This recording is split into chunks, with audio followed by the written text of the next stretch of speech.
Omer Gabra, 26 años, de Nir Moshe. Era agente del Shin Bet, cayó luchando contra células terroristas que invadieron los poblados aledaños a Gaza. Ayelet Tarnin hizo su servicio militar en Galei Tzahal como redactora de noticias y responsable del área digital, y en la radio pública de Israel, Kan. Yo también trabajé allí, así que estamos hablando de una colega, como redactora de noticias en las ediciones nocturnas. Ram Posloshny, de Nahal Oz, trabajaba en el puerto de Ashdod, casado y padre de 4 hijos. Yaniv Saduri, de 26 años, de Ashdod, trabajaba en la fiesta de Reim, salvó a 8 personas antes de ser asesinado. Bruna Valeanu, de 24 años, de Petah Tikva, era nueva inmigrante, Olá Hadashá, de Brasil. Bruna vivía junto con su madre, solamente su madre y su hermana estaban aquí para asistir a su funeral, y en el judaísmo, para hacer una ceremonia pública, muchas veces se requiere de minyan, que es un mínimo de 10 personas para hacer un servicio religioso público, comunitario, y entonces voluntarios publicaron en las redes que hacía falta minyan, que vinieran algunas personas, y como resultado asistieron al funeral de Bruna 10.000 personas. Ese es el pueblo de Israel. Buenas noches a todos. Seguimos acá hoy, lunes 20 de noviembre de 2023. Es el día 45 de la guerra. Es también el Día Internacional del Niño, con todas las implicancias que ello tiene para nosotros. Y nosotros seguimos acá en Instagram. Por ahora no me rindo en el intento de mudarnos a YouTube, pero ya les voy a avisar. Y vamos a hablar de noticias importantes. En realidad, por ahora, un poco es más de lo mismo. Es decir, que seguimos con la guerra en Gaza, seguimos con optimismo, un optimismo prudente, lo llaman acá, por el acuerdo, por el intercambio de rehenes. Estoy viendo muchísima gente conocida y por eso me alegro y les agradezco a todos que se van sumando, les agradezco su presencia. Ayer hubo poca gente y entendí que era por las elecciones en la Argentina. Que sea mucha suerte allá también por lo que espera al querido país Argentina en los próximos 4 años con Javier Milei como presidente. Vieron que soy diplomático y políticamente correcto. Nada, felicitaciones a los que lo votaron y buena suerte también a los que no lo votaron. ¿Ok? De todos modos, volvemos al tema de Israel. Sí, Tommy, ¿cómo estás? Se puso frío acá y por eso yo estoy acá con un busito. Me quedó un lindo busito de Taglit, de Birthright, o Bria, como lo llamen. Bueno, nada, volvemos aquí a lo que es Israel. Vamos a hablar entonces del acuerdo por los rehenes, cómo va eso. Vamos a hablar del encuentro que tendrían que estar teniendo ya los familiares con el gobierno. Vamos a hablar de la lucha en la franja de Gaza, los combates y el traspaso de bebés hoy del hospital Shifa a el sur de la franja de Gaza. Vamos a hablar del norte, vamos a hablar de ráfagas de cohetes en el sur, y nombramos también a 3 nuevos soldados caídos en la guerra en Gaza. ¿Ok? Le preguntaron hoy a Joe Biden si estaba cerca el acuerdo por los rehenes, y él dijo, muy así rápido porque se estaba yendo, I think so, but I cannot speak. Creo que sí, pero no puedo hablar. Es decir, Joe Biden es un presidente que está muy, muy metido en la negociación por los rehenes. ¿Ok? Estamos hablando, según dicen todo el tiempo, de horas decisivas para el tema de los rehenes. Y ojo, yo quiero poner paños fríos. Hay mucha gente que está muy ansiosa por el tema de los rehenes. Hasta que no se concrete el acuerdo, no hay acuerdo. ¿Está bien? Así que todo lo que estamos hablando son especulaciones en general. ¿Está bien? Pero sí sabemos que el gobierno está muy interesado en concretar, ya sí, ahora sí, aceptar lo que está sobre la mesa, que es el intercambio de recibir 53 rehenes, que son todos los niños. Estamos hablando de 40 niños en manos del Hamas, y 13 madres, los que están con sus madres. El principio de no separar familias, vamos a ver si eso incluye a los padres, aparentemente no. El Hamas dice que va a impulsar, que va a trabajar para poder devolver a todos los niños y las mujeres, pero no puede garantizar que a todos, y por eso aceptaría que haya un alargue en la tregua y poder reunir a el resto de los niños y las mujeres que no logren en una primera instancia. Un alto líder israelí, un alto dirigente gubernamental, dijo: ojo, esto nos va a volver locos, el Hamas nos va a volver locos a todos, van a utilizar esta tregua para ganar tiempo, para hacer guerra psicológica, para decir no podemos encontrarlos a todos, necesitamos más tiempo, y liberar a 5 un día, 10 el otro día, 4 al otro día, y vamos a tener que alargar la tregua permanentemente. Esto le va a dar demasiado oxígeno al Hamas. Se trata de, por ejemplo, ayer publicaron que a las 10 de la noche publicaron, a las 10 de la noche de ayer, que hoy a las 10 de la mañana empezaba la tregua y que se iban a liberar rehenes. Esta mañana ya lo desmintieron, pero entonces dijeron que sí, que iba a ocurrir, pero no dijeron cuándo. Es decir,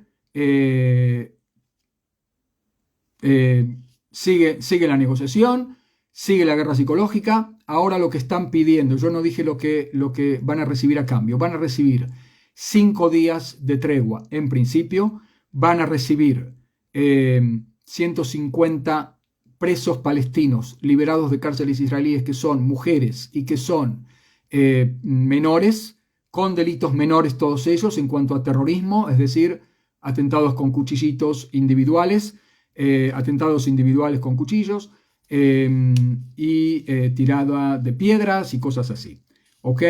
El Hamas también exige, además de todo eso, bueno, introducir más combustible, y exige también que durante la tregua Israel, es decir, que la tregua sea total, que no haya tregua de disparos, pero sí, por ejemplo, utilizar drones. ¿Por qué?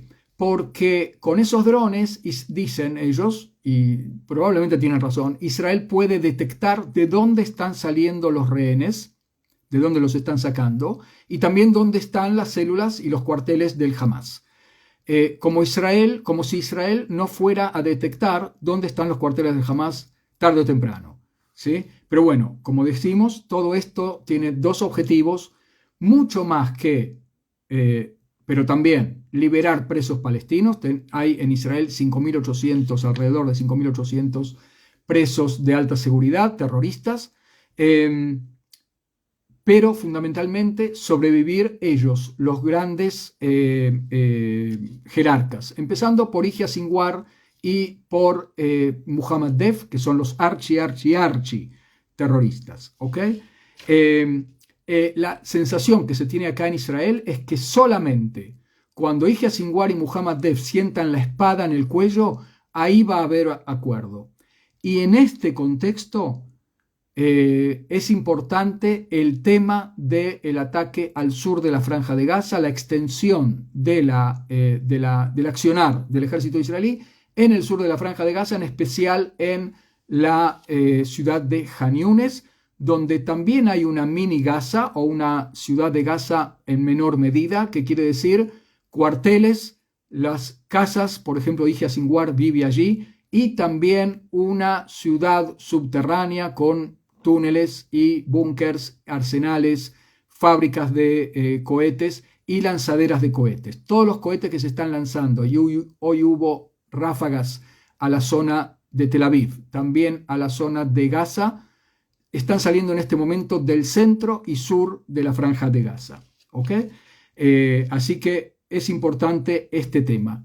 Israel está combatiendo en este momento en la zona de la ciudad de Gaza. Todavía están terminando de apretar y de liquidar a un batallón del Hamas, que es uno de los más importantes, y están consiguiendo, lo dijo también Daniel Hagari, en la zona de Zeitún, el barrio de Zeitún, el barrio de Jebalia y el barrio de Beit Laía, y después van a tener que continuar hacia el sur. Israel ya le dijo al Hamas, si hay la menor violación a la tregua, durante la tregua, entonces Israel va a hacer como que el acuerdo ya fue violado y no tiene vigencia, y va a atacar con toda la fuerza, con una fuerza desproporcionada, y utilizó a propósito la palabra desproporcionada, que está tan presente en el debate público internacional, ¿no es cierto? Haciendo gala de gran nobleza moral por parte de los críticos a Israel por el tema de la proporcionalidad. Acá Israel la está usando a propósito, o sea, no jueguen con nosotros, ¿sí? Si se hace el acuerdo y lo cumplen. Y después, también como parte del acuerdo, en el momento que termine la tregua, volvemos a atacar con toda la fuerza. Eso también es parte de la posición israelí, a lo que Israel está dispuesto a firmar, pero todo lo demás, lo que pide el Hamas, adelante. 150 liberados, 5 días de tregua, etc. A todo esto, hay todavía, creo que a esta hora, una cola tremenda en la zona de Tel Aviv, en la entrada a una sala preparada para recibir a 90 familias de los secuestrados para encontrarse con el gabinete reducido, el gabinete de guerra, que está compuesto por el primer ministro Netanyahu, el ministro de Defensa Yoav Gallant, el ministro Benny Gantz y el ministro Gadi Eisenkot. Pequeño problema, las familias son 131 familias y no 90, y los que ya anunciaron que iban a venir eran 107. Y entonces no había lugar para todos, y por eso se retrasó, y a esta hora que estamos hablando yo todavía no sé si ya se hizo, es decir, como una especie de papelón monumental. Un gobierno que no está, dicen los críticos, preparado para recibir a las 131 familias, tenemos miedo que no esté preparado tampoco para rescatar a nuestros familiares. ¿Ok? Entonces, ¿qué fue lo que pasó en Gaza? Lo siguiente. ¿Qué se hizo? ¿Ok? Se avanzó en Gaza, se matan a decenas, si no cientos de terroristas que están resistiendo allí en el barrio de Zeitún, Jebalia y Beit Laía, en los barrios, y se están encontrando un montón de arsenales, un montón de laboratorios, lo llaman, o sea, talleres de fabricación de cohetes, en escuelas, en mezquitas, en hospitales, arsenales y bocas de túneles. Hoy veíamos la voladura de una mezquita. Atención, porque este es un tema súper sensible. También para los multiculturalistas que dicen les estás atacando un lugar de rezo, un lugar santo. Y es como si a nosotros los judíos nos bombardearan un ejército regular, ya no terroristas, como si nos volaran una sinagoga, piénsenlo. Pero resulta que en esta mezquita encuentran un arsenal de armas, de proyectiles de mortero, proyectiles antitanques, granadas, rifles Kalashnikov, cargadores, bueno, un montón de cosas que yo lo veía en las imágenes y no entendía mucho lo que estaba viendo tampoco. Sobre las alfombras de la mezquita, donde los feligreses musulmanes se arrodillan para elevarse hacia su creador. Y una boca de túnel en el medio de la mezquita. Y de ese túnel, de esa boca, se baja un túnel donde hay más arsenales. ¿Ok? La mezquita estaba trampeada con explosivos. Es decir, que antes de poder entrar a ver todo esto, hubo que entrar con muchísimo cuidado. Yo quiero decir esto también. No se está yendo rápido. Muchos están criticando, bueno, ¿qué pasa que no terminan ahí? Y la respuesta es, el ejército no está yendo rápido, sino que está yendo en profundidad. Y lleve lo que lleve. No están yendo ni rápido ni lento. Están yendo bien. ¿Ok? Entonces, por ese lado, la población israelí, yo incluido, estamos tranquilos de que después del desastre que hicieron el 7 de octubre o que no hicieron, estamos ahora en buenas manos. ¿Está bien? Y entonces, bueno, va a haber que esperar. Además, ya me adelanto, el ataque en el sur se está retrasando por las negociaciones por los rehenes, que en cualquier momento tenemos que ver ocurrir. ¿Por qué? Porque en el momento que empiece el ataque en el sur, no se puede parar, no le podés dar oxígeno. ¿Qué pasa si se empieza el ataque en el sur y de repente nos enteramos que las negociaciones por los rehenes están a full? Y que hay que parar todo porque ya se está a punto de firmar el acuerdo y se están por empezar va a haber que detener es como una fábrica de esas que no las podés parar porque después es muy difícil logísticamente volver a poner las máquinas en marcha, ¿sí? Acuérdense que antes de hacer cualquier ataque, Israel, que además es un ataque combinado entre fuerzas de tierra, tanto infantería como blindados, fuerzas del aire que están hablando de la manera más elogiosa que en todas las guerras de Israel, tanto los soldados que están en el frente, están diciendo, nunca tuvimos un apoyo aéreo semejante, que desde el aire nos están avisando que a 10 metros nuestros están saliendo una célula de terroristas, cuidado, o que nosotros estamos guiando a los aviones a donde tienen que bombardear. Y también por mar. Está habiendo un apoyo logístico militar de ataque también desde el mar cuando hace falta y cuando es posible, ¿sí? Y entonces hacer todo ese ataque combinado en el sur y que después haya que pararlo. Y iba a agregar otra cosa. Está precedido siempre por inteligencia. ¿Dónde están? ¿Por dónde pasar? ¿Por qué coche ir? ¿Por qué calle ir? ¿Qué casas hay? ¿En qué pisos están? ¿Qué pasa con los... Bueno, todo eso, en el momento que vos parás el ataque, esos datos hay que averiguarlos de nuevo, porque los terroristas van a cambiar de lugar, van a reorganizarse, etcétera, etcétera. Hay que lograr inteligencia otra vez. Y quiero abrir un subparéntesis.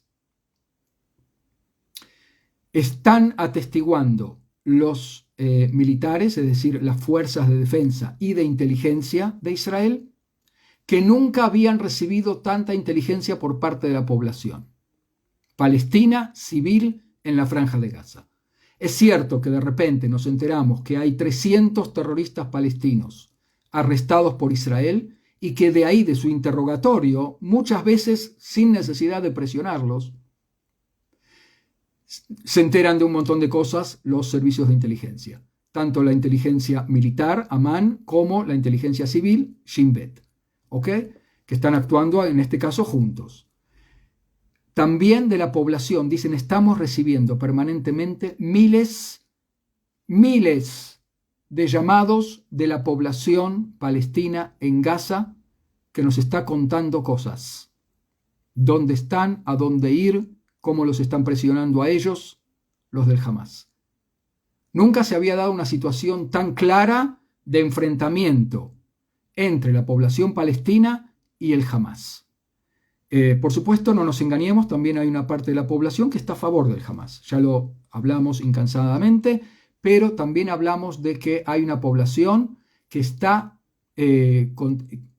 contenta. Contenta no es la palabra, pero sí que de repente escuchamos gritos cuando se están evacuando palestinos al lado de tanques, ahora lo vamos a ampliar, israelíes, diciendo: gracias por liberarnos, terminen de una vez con esta banda de terroristas, criminales, asesinos violentos, incluso con nosotros, su propia población palestina.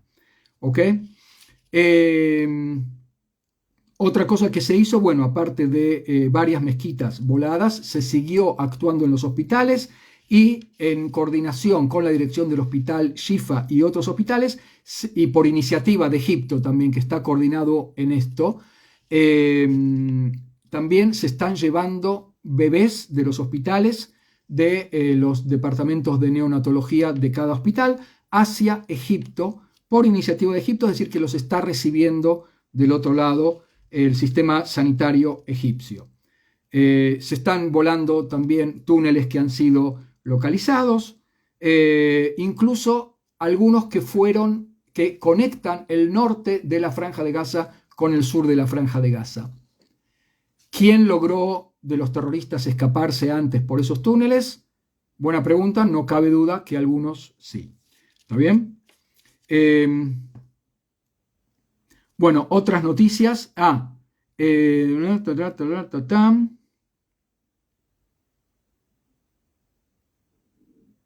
Ok.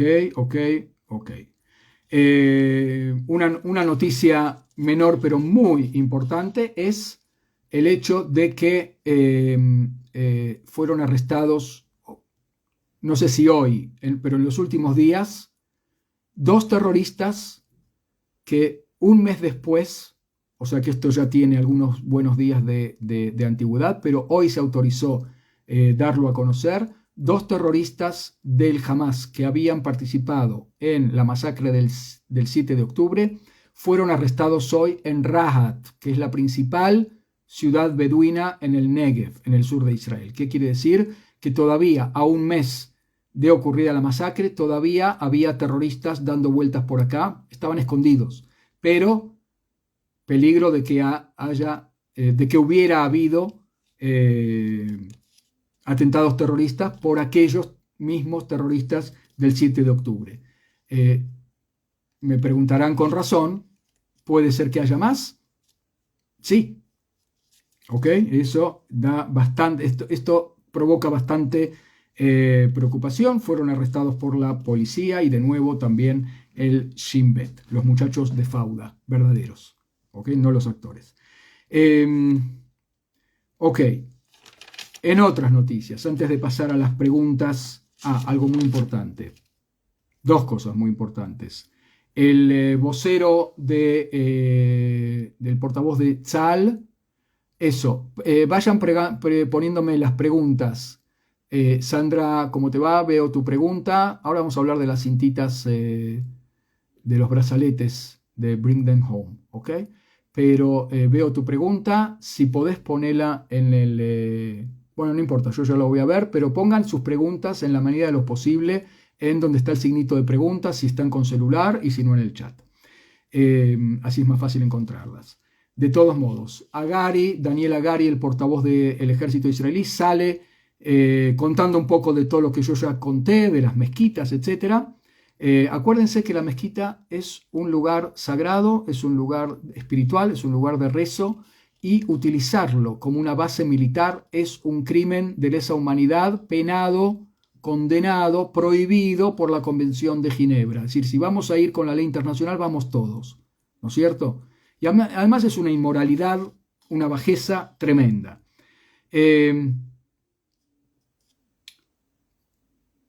Hasta ahora, bueno, habló también de lo que yo todavía no nombré, que es en el norte. En el norte, 40 cohetes fueron disparados.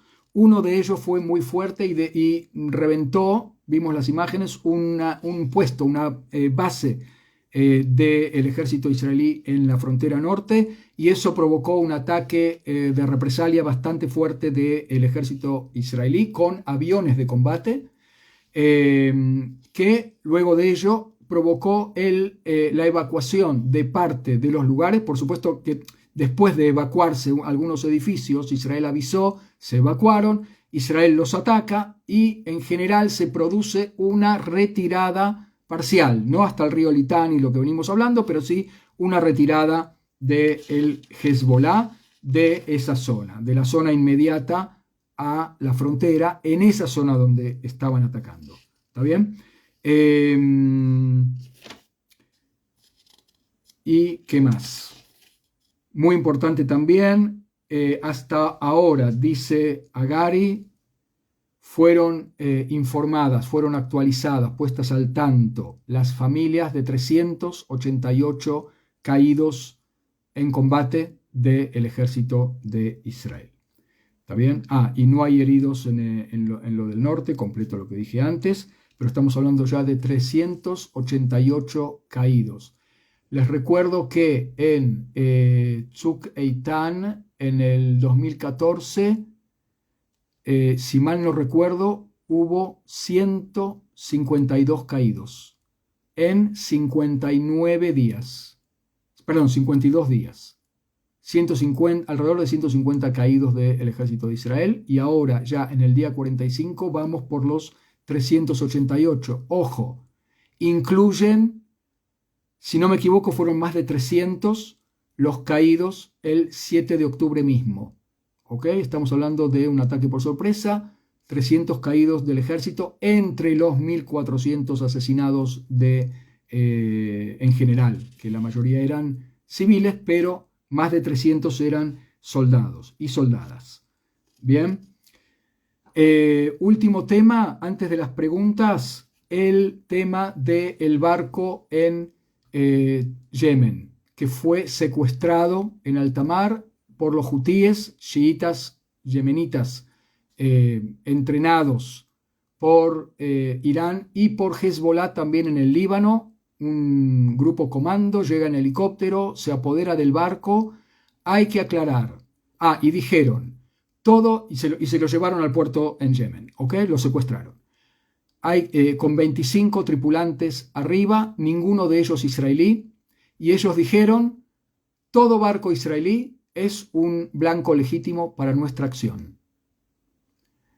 Pequeño problema. Casi no hay ninguna relación con Israel en este barco. Este barco es de propiedad japonesa. Entonces, ¿cuál es el enlace? ¿Cuál es el eslabón israelí en esto? Que es un barco, yo no sé cómo se dice en español, me dirán ustedes, es un barco de leasing. La empresa de leasing que da este barco a la empresa japonesa es israelí. Una empresa civil, privada, nada que ver con el Estado de Israel, o sea, nada que ver con el gobierno, con el Estado, con el ejército. Es una empresa privada. Sí, alquiler, pero cuando haces un coche en leasing, es eso, ¿no? Sí, tipo alquiler. Pero que vas pagando y en algún momento te quedas con el vehículo, ¿no? Una cosa así. Pero hay que entender cuál es el peligro de esto, porque tiene que ver con la internacionalización del conflicto. ¿En qué sentido? El 90% del comercio internacional tiene lugar por mar.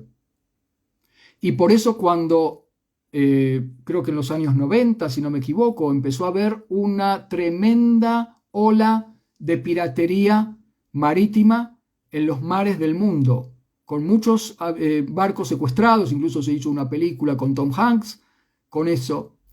Y de alguna manera la comunidad internacional empezó a colaborar para erradicar el fenómeno, porque estamos hablando de que todo el comercio internacional está en peligro. Y de repente aparecen nuevos piratas, en este caso chiitas terroristas, ya no piratas comerciales, como podía ser en la década del 90, en la década del 2000, Y acá estamos hablando de otro fenómeno. Si esto se va a extender, ahí van a afectarse intereses de muchísimos países, y esto es lo importante, que tiene que ver con la regionalización del conflicto. Para terminar, hoy es el Día Internacional del Niño. Hay 40 niños en Gaza que están lejos de casa, que están lejos muchas veces de sus padres. No todos estos 40 chicos están con sus padres. Hay algunos, como esta chiquita Abigail, de 3 años, que no sabe todavía que a sus padres los mataron. Sin derechos, sin escuela, sin sus amigos, sin sus juegos, sin sus juguetes. Y el responsable tiene nombre y apellido, se llama Yihya Sinwar. ¿Ok? Esto lo digo yo, pero también lo dijo Daniel Hagari, como diciendo, vos sos el responsable de lo que les pase, e insinuando cosas que tienen que ver con la negociación, porque estamos hablando de un psicópata al que le están diciendo, ponete las pilas, porque eso es tu responsabilidad. Sí, sin su infancia, Vamos a ver las preguntas, ¿ok? Pau Segal, ¿cómo te va? Hoy hubo muchos misiles hacia el centro, la entrega de combustible influyó. ¿Cómo sigue el acuerdo? Bueno, lo hablamos un poquito. Te agrego nada más lo del combustible. El combustible fue un apriete de Estados Unidos, pero hay muchos en Israel que dicen que está bien haber aceptado la entrega de combustible. No sabemos en realidad, Pau, cuánto de ese combustible llega al Hamas y cuánto es para atender el tema de los hospitales de campaña del sur de Gaza, las 3 plantas desalinizadoras que trajo o que mandó Emiratos Árabes Unidos, y para eso hace falta combustible. El peligro que están diciendo en Israel es el tema de que si no se hace todo eso para aflojar la presión humanitaria, aunque parte de ese combustible, el precio sería que parte de ese combustible llegue al Hamas, se puede llegar a una situación de emergencia humanitaria, incluidas epidemias. Y si hay epidemias, estamos cambiando las reglas de juego. Esas epidemias ya sí son una catástrofe humanitaria. Ya estamos hablando de una epidemia que también puede llegar a los soldados y que también puede llegar a Israel. Israel no puede, no debe, no quiere provocar ese tipo de situaciones extremas. Y agrego yo también, estamos llegando al invierno. ¿Ok? Así que está bien, ojalá hubiéramos podido cumplir lo que Netanyahu dijo en un momento, ni una gota de combustible va a entrar si no se liberan rehenes. Pero uno puede decir una cosa y la realidad te dicta otra, entre otras Estados Unidos, que lo estaba exigiendo y que a cambio nos está dando legitimidad, tiempo para accionar y apoyo en forma concreta con armas y municiones, con canilla libre. ¿Ok? ¿Por qué los familiares, pregunta Immanuel Hanoch, de los rehenes no quieren que se apruebe la pena de muerte para terroristas? Me lo salteé, lo había notado. Un debate en una de las comisiones parlamentarias por la pena de muerte. Una cosa tremenda, es decir, un debate vergonzoso a los gritos, horrible, donde diputados terminan gritándoles a las familias que no tienen la potestad, que no tienen el monopolio del dolor, así les gritaron. Una cosa vergonzosa. En un debate, primero que era innecesario, porque en la ley israelí, ya desde la época de los nazis y sus colaboradores, ya existe la pena de muerte. Lo que pasa es que nunca fue política de Estado en Israel. Pero no hace falta una ley nueva de pena de muerte para terroristas. Ya existe. La muerte a personas que matan judíos por el solo hecho de ser judíos. Esos son los terroristas. especialmente los que actuaron el 7 de octubre, especialmente el Hamas en su esencia. ¿Sí? Entonces, ¿para qué? Para que los Ben Gvir, para que los extremistas en el gobierno hagan su show. ¿Por qué no quieren los familiares? Es muy claro. Es tiempo, cuando todavía 240, 238 de nuestros familiares todavía están en Gaza, amenazar con matarles a ellos gente. ¿Te parece que es momento? ¿No es mejor después? O sea, esto es lo que le decían los familiares a los diputados vociferantes, pena de muerte, pena de muerte. ¿Ok? Quizás sí, pero no ahora. Ese es todo el tema. Y por supuesto que va a seguir siendo un debate. Va a seguir siendo un debate. Próxima pregunta.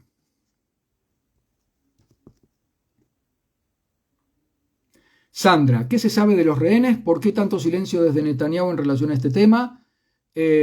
Mejor que no haya, que no se filtre tanta información, mejor que no se hable tanto.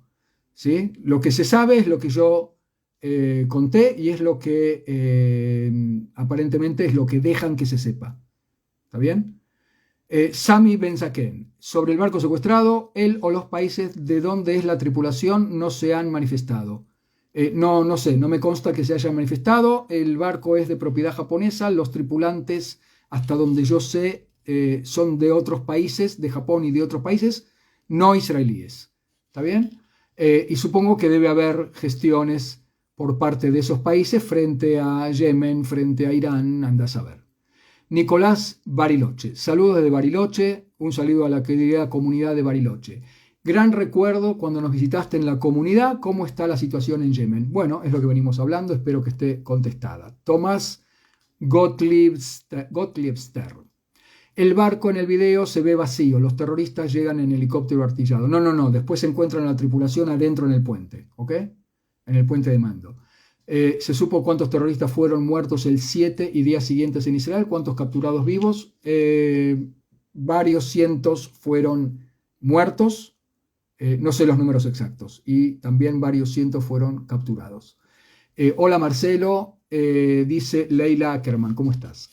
¿La cúpula de hierro de protección es un sistema que dura eternamente o hay peligro que se termine? No hay peligro que se termine, sobre todo porque tenemos abastecimiento, ya dije, canilla libre de armamento, y eso incluye el relleno, el refill de los misiles anticohetes del cúpula de hierro. ¿Está bien? Así que por ese lado nos podemos quedar tranquilos. No hay peligro de que se terminen. Acordate que también hay cúpula de hierro en el norte y además tenemos el cúpula de hierro es el más, no sé si decirlo, el más chiquito de los sistemas concéntricos de varias cúpulas. ¿Ok? Cúpula de hierro es el menor porque fue inventado para los cohetitos Qassam caseros del Hamas y sus atláteres. Después viene el que se está usando ahora, que es el Flecha, el Arrow 2, el Arrow 3. Se están estrenando y utilizando con éxito en esta guerra, incluso con varias intercepciones ya del Arrow 3 fuera de la atmósfera. Así que con eso, y también hay otro que se llama varita mágica, hay otro que también se llama, ¿cómo se dice en castellano? Onda de David, la onda, ¿no? Creo que se dice así, no sé si hay otra palabra. La onda de David, también ese es una especie también de sistema computarizado de intercepción de proyectiles. ¿Ok? Hay más imágenes. Espera, me fijo si hay más en el lugar de las preguntas para las preguntas. No hay más, creo que las contesté todos. Y me fijo ahora en el chat. ¿Está bien? ¿Hay más imágenes de rehenes llevados al hospital Shifa? No. Y es buena la pregunta porque es importante que se vean más cosas del hospital Shifa. Aunque ya se encontraron búnkeres abajo tierra en el hospital Shifa. ¿sí? Que eso no les quepa duda, que hay pruebas súper contundentes. Yo supongo que se van a terminar de mostrar más cosas porque el ejército sigue actuando en el hospital Shifa, en el hospital Rantisi, en el hospital indonesio, creo que se dice así, etc. Sandra, Jamú, no se cansan, ellos tienen responsabilidad de gran parte de lo que pasó, deberían callarse los Ben-Gvir. Absolutamente de acuerdo. Ana Gershunov, ¿cómo estás? Pregunta Ana, ¿cómo están? No me puedo imaginar cómo estarán todos y en particular los niños. Claro, ¿cómo están los rehenes, te referís?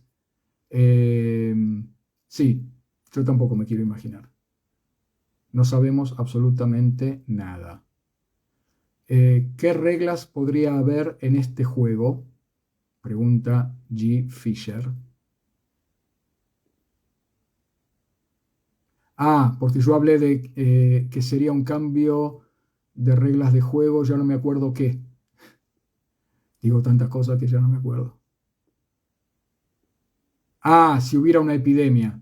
Claro, ya estaríamos en otro juego. Eh, te digo cuáles son las reglas. Hasta que entendí tu pregunta, te agradezco. Lo que nos está dando Estados Unidos a cambio de nuestro aflojar las tuercas del apriete humanitario, es decir, que haya más ayuda humanitaria y que haya combustible, es tiempo y legitimidad internacional a la hora después del examen si estamos cumpliendo la ley internacional. Por alguna razón Israel es el que más se le exige cumplir con la ley internacional. Eso ya, el tema de la doble vara moral con respecto a Israel lo hemos hablado bastante, lo vamos a seguir hablando. Pero a Israel también le preocupa, porque Israel sigue postulándose como un ejército moral y está perfecto que así sea. Y por eso yo personalmente estoy de acuerdo con este tema del combustible, a pesar de que el precio es que parte del combustible le va a llegar al Hamas. Pero si no se cumple, si hay una crisis humanitaria catastrófica, y si hay epidemias, empieza a haber muerte de civiles por estos temas, entonces el juego va a ser otro, porque las reglas son que Joe Biden va a decir hasta acá llegamos. Y Israel va a tener que obedecerlo como lo ha hecho siempre. ¿Sí? Entonces, lo que estamos comprando es tiempo para continuar con el operativo hasta el final. Bendita sea la cúpula de hierro, comparto. G. Freeling. Hay más imágenes de los rehenes llevados al hospital, ya lo contestamos. Claro, porque el chat vuelve para abajo. Entonces tengo que andar todo para arriba. Bea Fine, ¿cómo estás? ¿Cuáles son los próximos pasos que va a tomar el gobierno respecto de lo que pasa? Es verdad que quisieron avisarle a B, y de eso yo. ¿Quién es B?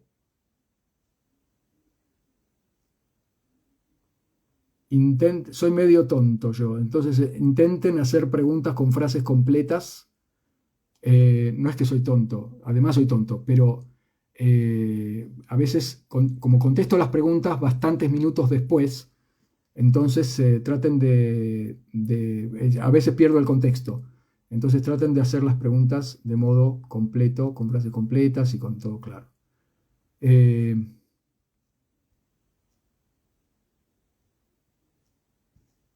Ok, creo que contestamos todo. Saludos, querido, dice Ben Shushan. Excelente toda la... Y se cortó la frase. Pero muchas gracias igual. Ya. Ok, chicos, vamos a terminar acá. Días muy tristes tenemos. Yo voy a terminar con fragmentos de un discurso que dio David Grossman en un acto organizado por el movimiento kibutziano. David Grossman es uno de los grandes escritores, si pueden lean algo de él, de alguna de sus novelas, de algunos de sus libros. Perdió un hijo en la guerra del Líbano II y sin embargo siempre, tanto antes como después, estuvo en el campo de la paz, o sea, en el sector que busca una paz basada en el intercambio de tierras a cambio de paz, en 2 estados para 2 pueblos, etc. Y él escribió un artículo, una columna, o sea, este discurso que fue publicado el viernes por Yediot Ahronot, por el periódico más importante de Israel, lo llama, el título es Nizkor. Seguramente ustedes conocen la palabra Izkor, que es una de las partes de los servicios religiosos del Día del Perdón, donde recordamos a nuestros muertos. Nizkor es de la misma raíz y quiere decir recordaremos, ¿sí? Porque el recuerdo de todo lo que está pasando ahora recién empieza. Y dice Nizkor, recordaremos. Recordaremos sus rostros, sus expresiones, la luz de sus rostros, la corriente de la vida en los movimientos de su cuerpo, su risa, su andar. Su voz recordaremos y la luz de sus ojos, el valor que daban a las demás personas, a los actos. Y más que nada, el corazón estará de duelo por los jóvenes asesinados. Toda nuestra vida estaremos de duelo por lo que fue cortado de cuajo junto a ellos, la abundancia de su futuro, la marea de sus vidas, grandes y pequeñas, las alegrías, las tristezas y pesares, el sello de la vida en toda su plenitud, y los niños, y lo que tuvieron que pasar, y lo que tienen que pasar en el cautiverio del Hamás. Nuestros chicos queridos, sobre los que casi es imposible hablar, por el dolor, un dolor que el alma no puede contener. Y a pesar de eso diremos, un chico no puede ser un rehén, un niño no puede estar prisionero. Quien convierte a un niño en un rehén se está excluyendo de la humanidad. Muchas pruebas nos esperan ahora a todos, continúa diciendo David Grossman. Parte de ellos ya los estamos aprobando hoy. En la civilidad maravillosa, en la creatividad, la solidaridad arrolladora, la colosal autoconvocatoria, el modo en que el pueblo enmienda aquello que el Estado ha arruinado. Y también hoy, aún después de todo lo que ocurrió, hay una sensación de que aquí, desde este punto en el tiempo, y junto con ustedes, los habitantes de las ciudades, pueblos, kibutzim y moshavim, con ustedes se puede construir un nuevo país, también por segunda vez. Con ustedes, con sus fuerzas, con su coraje, se puede empezar de nuevo desde el principio. Mi Bereshit.